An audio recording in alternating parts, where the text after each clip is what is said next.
Capelin with soy sauce. First, let's prepare the aromatics. Chop garlic, slice ginger and white part of scallion, then stir together the light soy sauce, Shaoxing wine, sugar, water, and oil in a small bowl. Pat the capelin in completely dry with a paper towel. Season with ground black pepper and salt. Heat oil in a pan over medium heat. Add the capelin cooked until the skin turns golden and crispy.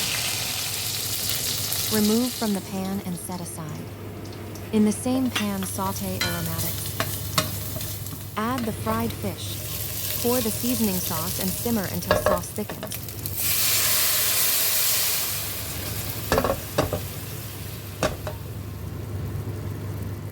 Dish out and serve immediately.